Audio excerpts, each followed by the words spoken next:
Good morning. I'm LaShondra Shaw, PIO for the City of Austin, and I am the moderator for today's media availability. Spanish interpretation of this media availability is on ATXN 3.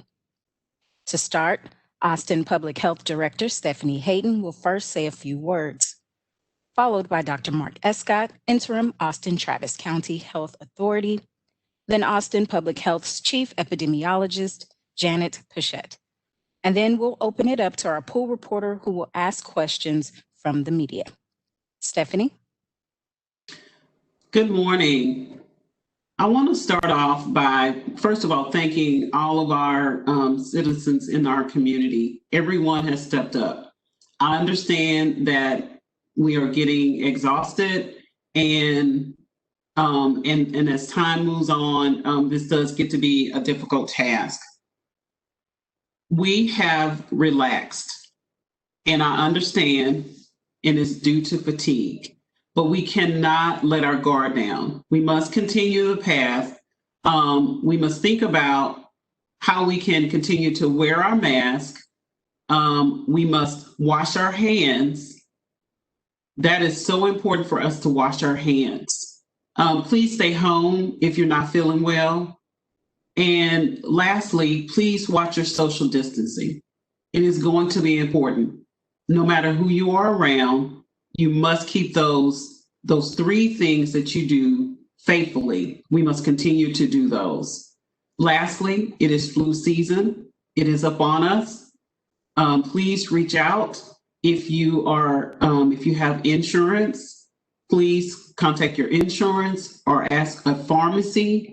And you can show up to a pharmacy. You can get the flu shot there. If you don't have insurance, we have an event this weekend at the Southeast Branch Library off in Dove Springs neighborhood. The event starts at 8 a.m. to noon. Also, we will be partnering with Hope Fest in East Austin at the Nelson Field. So please go to one of those events if you need a flu shot. Thank you. Good morning. First, I want to just talk a bit about our concerning trends in Austin and Travis County. Yesterday, I spoke about a nearly 90% chance that our epidemic is growing. Today, that number is 96% chance. This week, we have 64 more cases than we had in the previous 14 days. Our cases are rising. Our number of individuals admitted to the hospital are rising. Our ICU numbers are rising. Our ventilator use is rising. This is not an election day gimmick. This is real, and the situation is changing. We spent several weeks over the past month, as a matter of fact, in a plateau where we're relatively flat. Now we're on an upward trajectory, and we've got to change that. We've got Halloween coming up, and if we want to avoid a very ugly Thanksgiving, we've got to be very safe this Halloween. We've got to change our traditions so that we can avoid the risk of transmitting this disease. I'll also say that this morning I went out and voted, and that process is very impressive. Everyone had a mask on. There were markings on the floor so people stayed 6 feet apart. There were covers to put over your fingers so that you didn't have to touch a machine. There was a no contact driver's license process where you show your license and they confirm the information, they scan it in, and it was all without contact with any other person. Hand sanitizer at the exit. Our county clerk has done an amazing job at ensuring that the risk of transmission is extremely low in voting. So if folks selected a mail-in ballot or absentee ballot, they should feel confident in those safety procedures at their polling place. With that, I'll turn it over to Janet Pichette. Good morning. I just would like to kind of reemphasize things that both Dr. Escott and Director Hayden have mentioned. And One of them is just making sure that we are doing our best to continue with our prevention measures. That's wearing your mask if you need to go outside, social distancing, washing your hands frequently and avoid touching your face. And if you are sick, you need to stay home. We have investigated many, many cases where time after time people are symptomatic and they continue to go out and are about and exposing other individuals, even though they know they're symptomatic and they're awaiting test results. If you are in quarantine, I just want to reemphasize, this is not a time that you would go out while you're waiting for test results. And it's also not a time where if you get a test that you think you're going to get out of quarantining. As we've said over and over again, you cannot test your way out of quarantine. You will still need to quarantine for a 14-day period based on your very last exposure to an exposed case. I also would like to make sure that people are aware that they need to cooperate with our case investigators and contact tracers who are doing every effort to get more information from cases so that we can identify contacts and get them into quarantine or into testing so that we can reduce disease transmission in our community. Again, we're at a point where we're seeing an increase. We enjoyed having a little flattening of our curve, but as cases continue to go up, it's going to be all the more important that people use these prevention measures and abide by quarantine and isolation practices that are put in place for them if they're exposed or become ill. Thank you, panel members. Now we're going to open it up to our pool reporter, Sangeeta Menon from KUT. The first question is from KUT.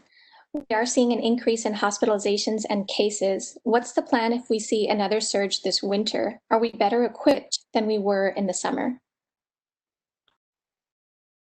Well, I'll say that our alternate care site is still set up and ready to go at the convention center. But in addition to that, our hospitals are better prepared. Our teams are used to managing COVID-19 cases. Cases that used to have to go to the ICU can now be managed in lower acuity settings because our teams are well skilled and well experienced at managing those individuals. I will say that we are concerned, though. We're concerned about the dual threat of COVID-19 and influenza. Just last year, our hospital ICU capacity was almost completely taken up by our seasonal influenza. So we're going to have to be very careful throughout the winter. And that means that the masking and distancing and protective measures that we've been talking about have to stay in place. People have to stay vigilant. That's just the new way of life for us, at least at this stage. I'll also say that the same messaging we gave last year regarding the flu season, except for the mask piece. We talked about hand sanitizer and hand washing and coughing into a bent elbow. And all of these things are going to protect us from both COVID-19 and influenza. And we need to make no mistake about it. We've got to be protected from both.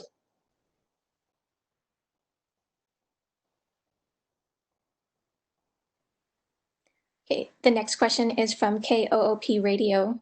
What details have been shared with APH about the recently released TDHS vaccine distribution plan based on its earlier 2009 swine flu allocation plan? And how are you integrating elements into your newly developed plan, particularly the need for healthcare professionals to voluntarily sign up to receive the vaccine for distribution? The department went through the training with the Texas Department of Health Services at the state. Most of our team went through that presentation that they provided. We have also established a vaccine distribution coalition This coalition has individuals from the healthcare as well as indigent healthcare, our community advocates, nonprofit providers. And so as we meet, we are going to develop a distribution plan in order to follow the outline that DSHS has provided for us. But we are also going to determine the priority populations that we know in this community will need to be prioritized with the initial vaccine that is going to come to our community. As similar as before, healthcare providers as well as first responders are noted as the first individuals that would receive it. We have sent the information to our partners for them to enroll, whether it's a hospital provider or a private physician. We've shared that with them as well. And so they would be able to enroll to be a provider.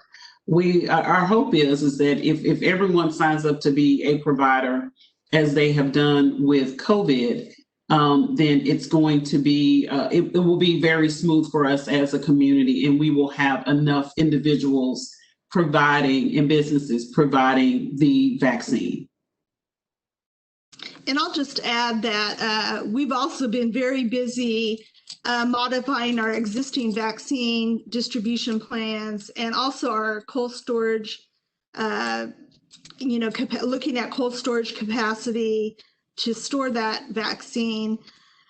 We've been looking at our plans, modifying them, and making sure that, we are being thoughtful in every aspect of vaccine distribution and the variety of different ways that we can push vaccine out into the community, whether it be through private providers, whether it be through a mass clinic or a drive-through clinic. We're looking at all options currently. We have done this before. We're taking and using some of our flu clinics to support and test some of those plans to make sure that they are operational, and so that we can fine tune any issues we might have before we are live with COVID vaccine. We did that during H1N1 in 2009 and 2010 time period. We did the same thing. So we're just making sure that we have all those nuts and bolts in place so that we can be ready and can respond accordingly.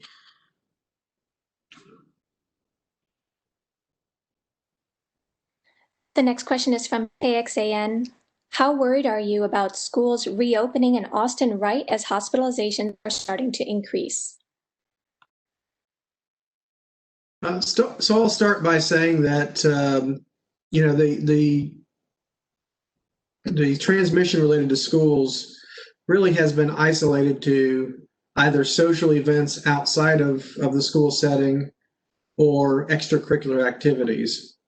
We are concerned about the growing numbers of cases associated with extracurriculars, in particular football programs, where we have seen that situation develop over the past couple of weeks. I think that as the cases grow in the community, there'll be some growth in risk at schools. However, I've been very impressed with the measures that our school districts have put in place to keep things safe in the school setting. Ultimately, the success depends on whether or not students and faculty and staff are masking and distancing and following the hand hygiene, and most importantly, if they are staying home when they're sick. As Janet mentioned earlier, we've certainly seen cases of individuals going to school while they are sick, after they've been tested for COVID-19, and we simply cannot tolerate that. Those individuals, whether or not they think they have COVID or not, are placing other people at risk. They're placing the continuity of education operations at risk, and we've got to be vigilant about that. And that takes individuals, students, parents, teachers, staff, and their commitment to ensuring that that they're all acting to protect the school. I will also add, yes, we are absolutely concerned, but I want to, applaud the districts because the districts in Travis County have worked very closely with the department. The department early on has put together guidance, and that guidance is on our website, and we meet frequently with them, and we have a strike team that has set up with epidemiologists, nurses, as well as our folks that typically work with in the area of youth development. And so we are providing technical assistance and communicating with the SPOCs at the campuses and at the district level. So with those things in place, we feel very confident that we will be able to continue to communicate. But I agree with Dr. Escott, the extracurriculum, as well as the outside gatherings that individuals are attending, where they are letting their guard down, they are not socially distancing, and they're not wearing their face mask because they feel comfortable in this setting that is not their home and it is away from their home. And so we've got to really, really be careful in those settings and do everything we can to continue to protect ourselves and individuals in our home. And I'm going to add that in situations, this is an example of where efficient, effective contact tracing and cooperation with epidemiologists to identify contacts to reduce transmission within that setting or within your inner circle, whether it be at school or in your home, is crucially important in reducing disease transmission. So we're asking that people be very cooperative with contact tracing efforts, because it is important in reducing risks to other members in the community. Making sure that you identify who your contacts are. If they become ill, they need to get into testing so that they aren't further spreading disease out throughout the community. And if you are in quarantine, to stay in quarantine until your quarantine period is over, which is 14 days after your last exposure to a case. All this is very important to reducing disease transmission risks.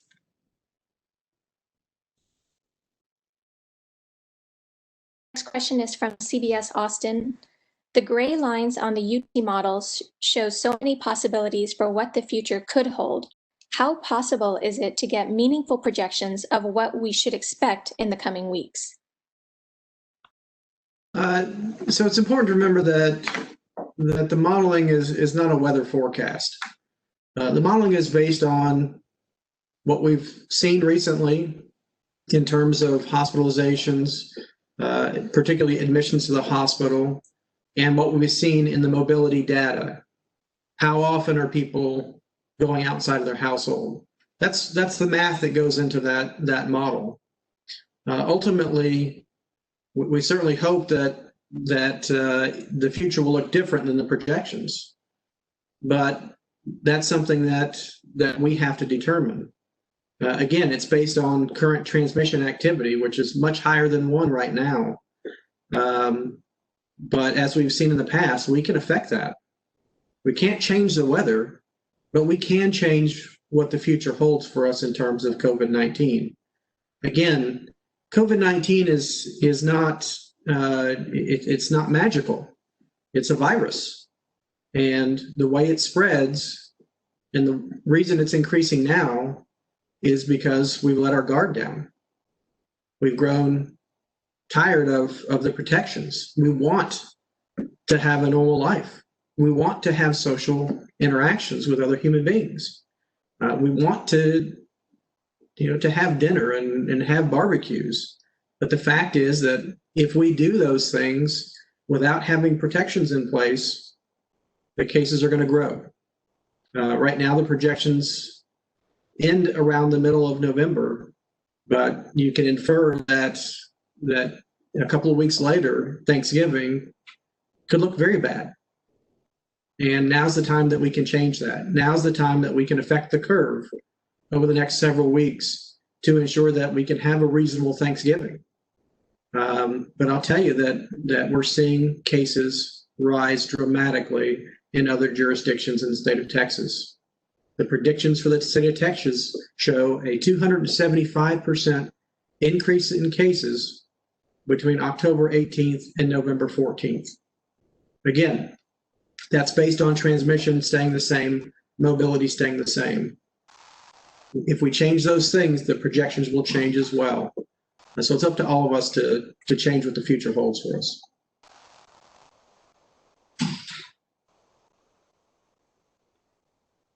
The next question is from community impact. We're constantly learning more about this virus. Several recent national and international studies have found that the death rate for COVID-19 has significantly decreased. What are the implications of that? So I'll start by answering. I think there are many things that have happened. Number one, we've identified the fact that we have to ensure that our hospitals don't exceed capacity. When that happens, there's going to be excessive deaths, and we certainly saw that early on in Wuhan. But we've also made great strides in terms of learning how to manage this disease. Our healthcare workers, our nurses, our physicians are used to managing these cases.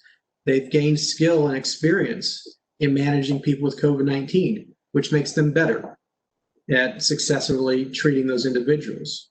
We've gone through the process of learning the treatments that don't work, the treatments that do work, and the treatments that might work. And part of that is improving our outcomes. In addition to that, at working hard with our community partners to ensure that we are protecting better those who are the most vulnerable, which would be our individuals residing in a nursing home or long-term care facility.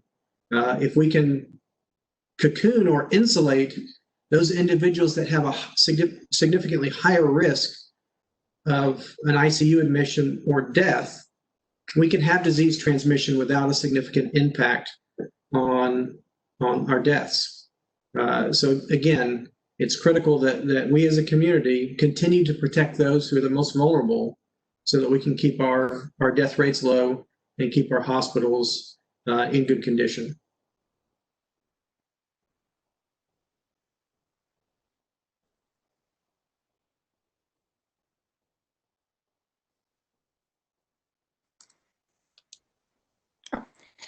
The next question is from KU.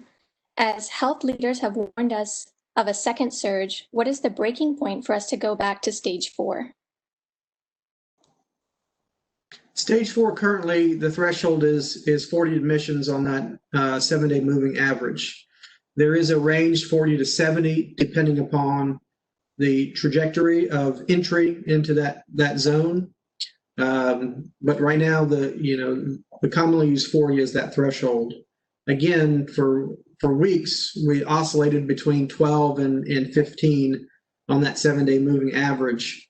All of a sudden, over the past 14 days, we're creeping up towards 20. We're 19 yesterday. So we are solidifying a spot closer to the center of stage 3, which certainly makes us concerned that stage 4 could be happening in the next several weeks. Again, it's not a forecast of the weather. This is a potential or the most likely future if things don't change. My hope is that things will change.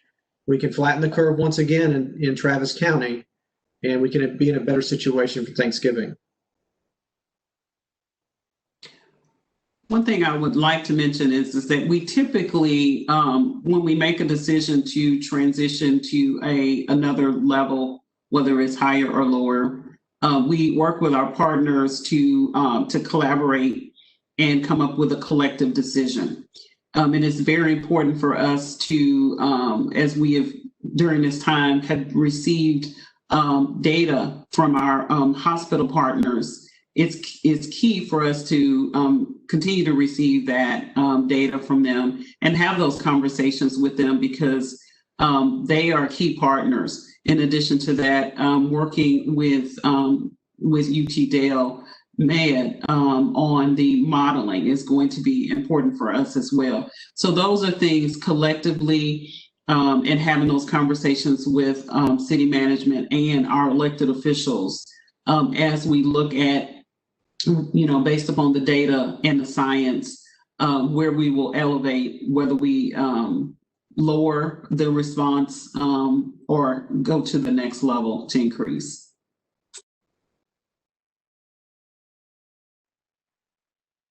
The next question is from Univision. This question is for Dr. Escott. We constantly talk about predictions of studies that many times have been off. Why should we trust in predictive models if so many times they haven't been reliable?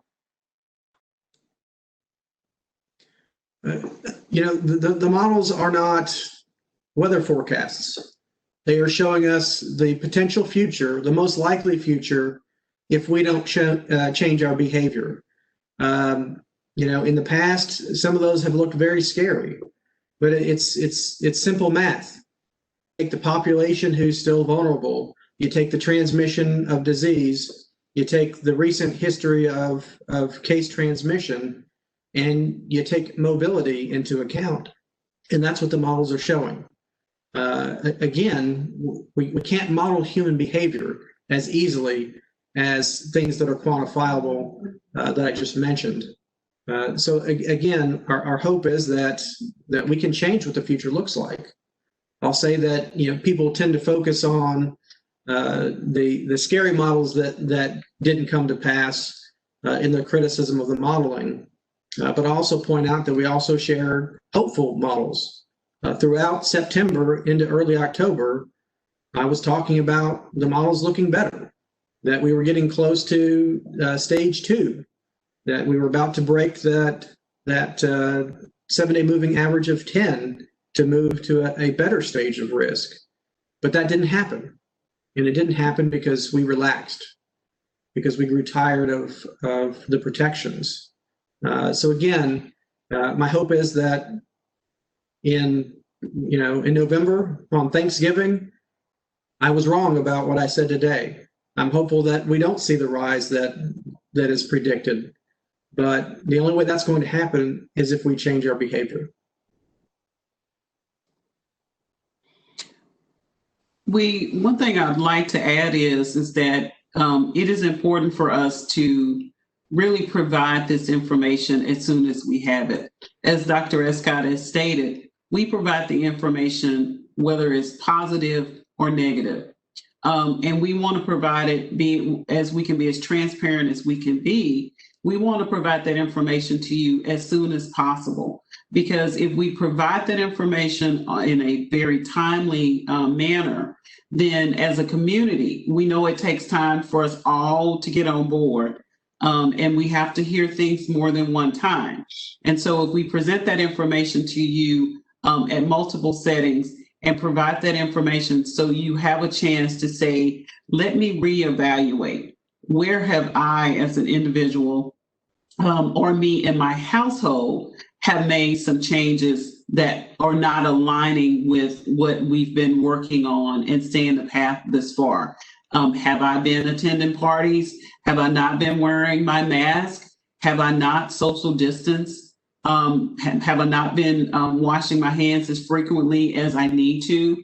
So you can reevaluate. And so that behavior, our goal is that we want the behavior to shift and shift to where it was, so we can come back and say, this is what the modeling is showing us now. And thanks to you and the behavior that you've changed, this is where we are as a community.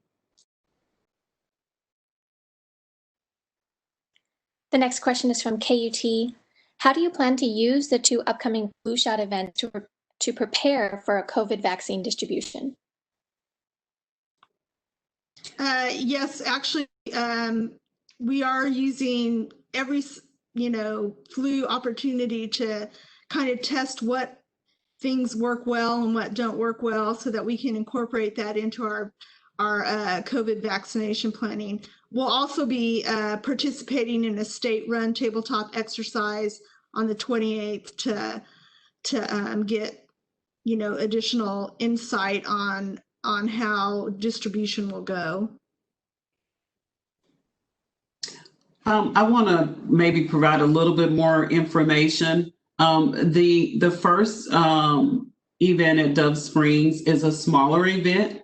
And so it allows us to set a target of how many individuals we would like to provide the vaccine to. And typically we run the process. After the process is completed, we do a debriefing process where we decide what worked well and what did not work well and what we need to change in the future. And so that's the event on the 24th. The event on November 7th is a larger scale event. And so we will take into that event, as well as what we've learned in the past from H1N1 in 2009 and 2010, and use what we've learned in that larger setting. And so, and we will typically repeat the same process, because the goal is that we want to be able to replicate the events, whether they are smaller scale events or larger scale events, and be able to have a safe process where we're able to maximize the number of individuals that receive the flu vaccine. And that will be the same for the COVID vaccination as well.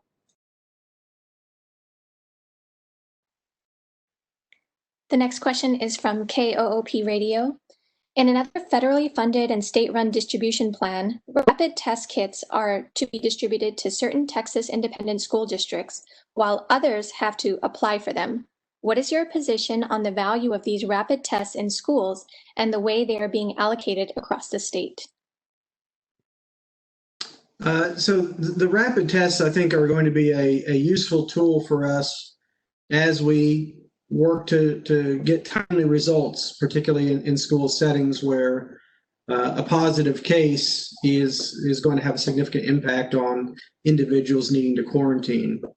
I'm pleased that TDEM has sent us about 1,000 of those test kits in advance of their larger rollout. And I know that our school districts, many of them have applied for the program to receive even more.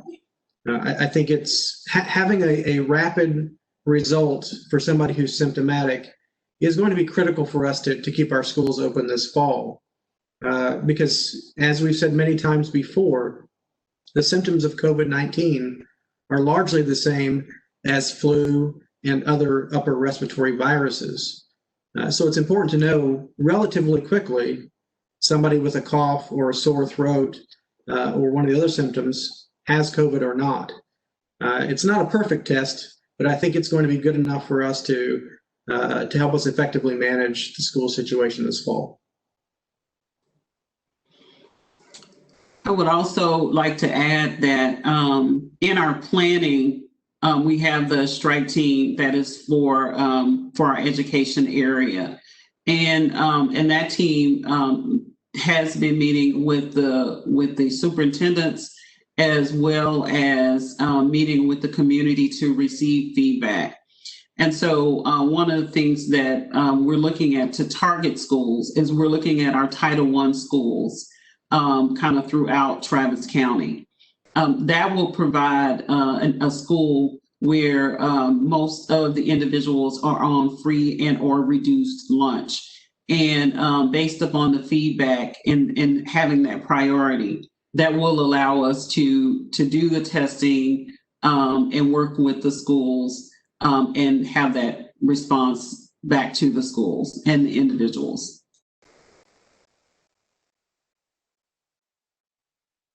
The next question is from KXAN. Is the convention center still set up as a healthcare facility? How bad would things need to get before that's opened up? The convention center is still set up as our alternate care site. We pay close attention to the modeling to determine when we need to turn the lights back on when we need to start sending staff there and getting the medical equipment ready to go. So we'll be paying close attention to the situation as well as the projections to give us an idea of when we need to be ready to activate that. Right now, the infrastructure is still there. The teams are still established, and our hope is that we never have to activate that site.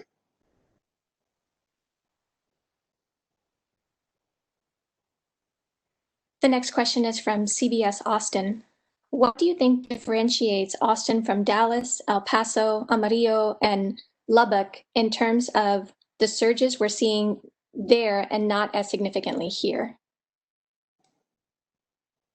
Well, I'll say that, I think that the situation in Austin has been a bit different all along, back to February, March. I think that our community is engaged, they're knowledgeable, they're informed of the science and believe in it. I think that's decreased the amount of controversy that we've had locally in terms of this pandemic. I think we have benefited from an incredible partnership development throughout our community. Our hospital systems came on board early to start the collaborative process. University of Texas Dell Medical School has been a great collaborative partner. But we've had a groundswell of community groups also working closely with us to reach out to members of the community, particularly our vulnerable populations. And I think that collaborative process, that real all government, all community approach was realized here and is realized here in Austin. And I think that certainly sets us apart.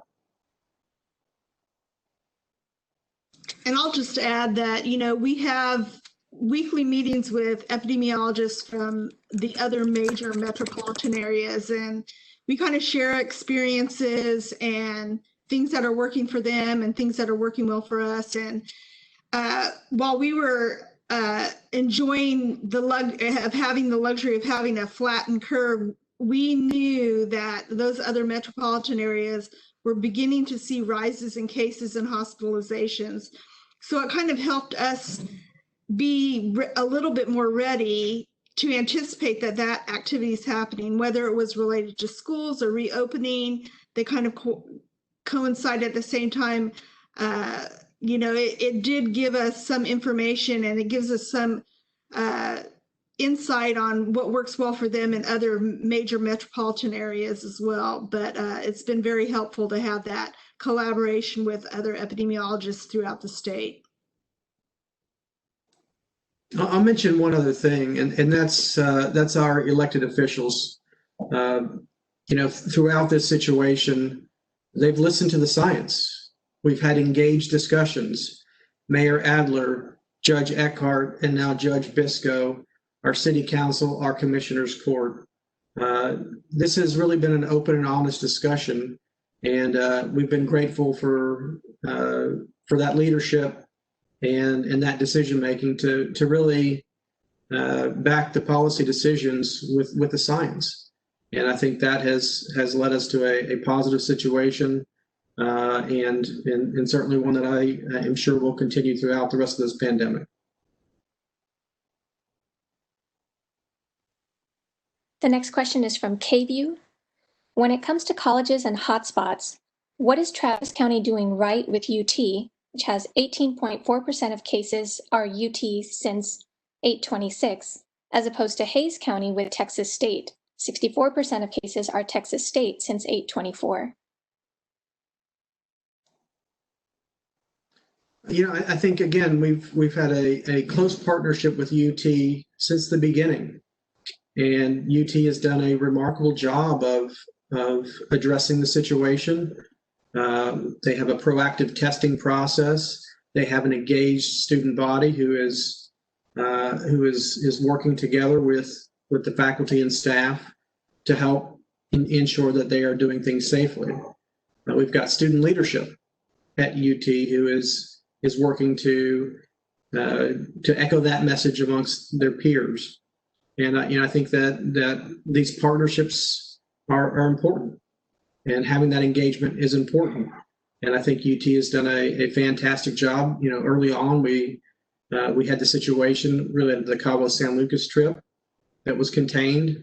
We had early concerns with the fall semester as we had a sudden rise in cases, but that's turned into a trickle.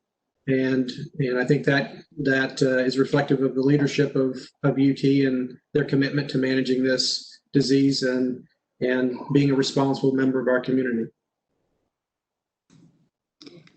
And I'll add, you know, they've, because UT was placed in an interlocal agreement with us to assist us with our contact tracing efforts, they've had really effective, successful approach to contact tracing that's helped stop disease transmission within their student population and their faculty as well.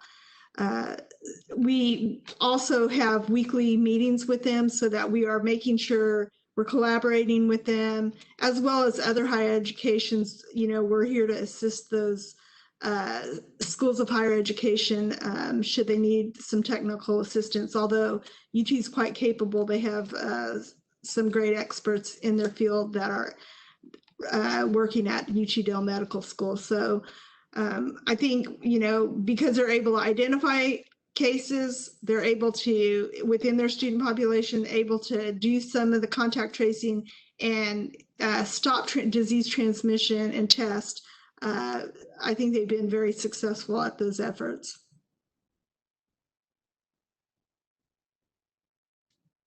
Our last question comes from Univision.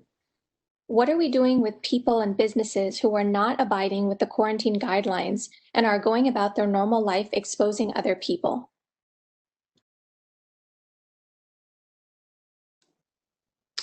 So for the businesses, you know, our environmental health services team, along with Code and the Austin Fire Department, are doing regular inspections of businesses for compliance. They are giving reminders, warnings, if you will, for violations. If those violations are repeated, then fines will be issued. We certainly have the authority and the will to close businesses if we see patterns of violations that pose a risk to the public.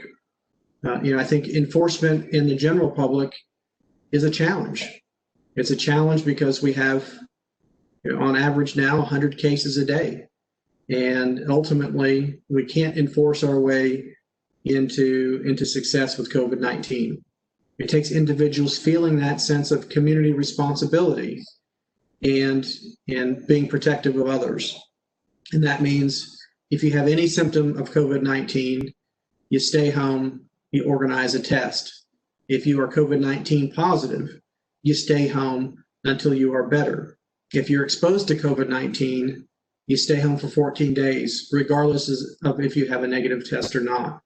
If people will be engaged in that and really embrace that sense of community, we can get this thing under control again. Our environmental health team has continued throughout this process to be in this enforcement role.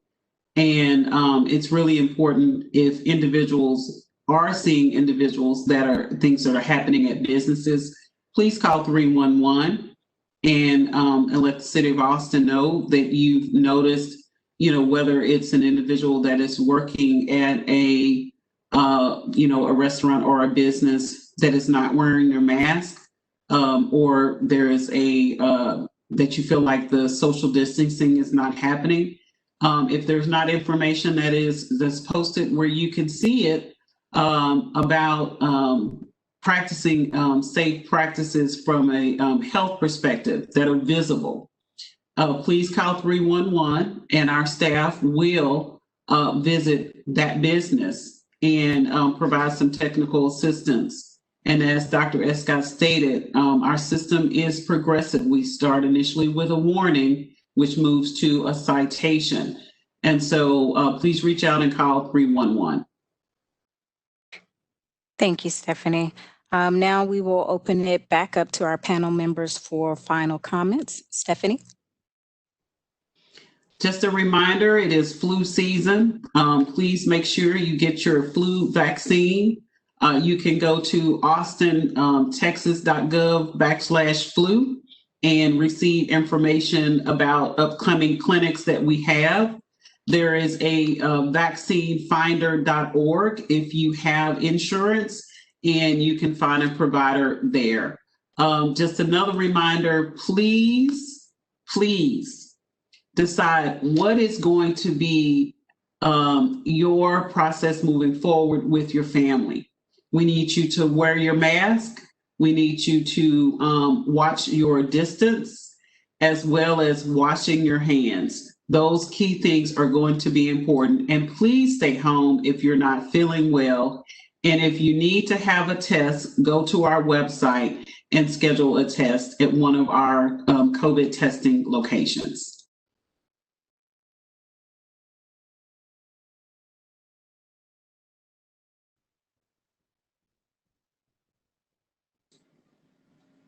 Escott, you're muted. Sorry about that. For folks who are concerned about the safety of voting, the Travis County Clerk has done an excellent job of mitigating the risk. Their processes are fantastic. Everybody's masked, everybody's distanced. They've just done a great job. So get out and vote and feel safe about doing that. The other thing I want to remind folks, cases are on the rise, and Halloween is just around the corner.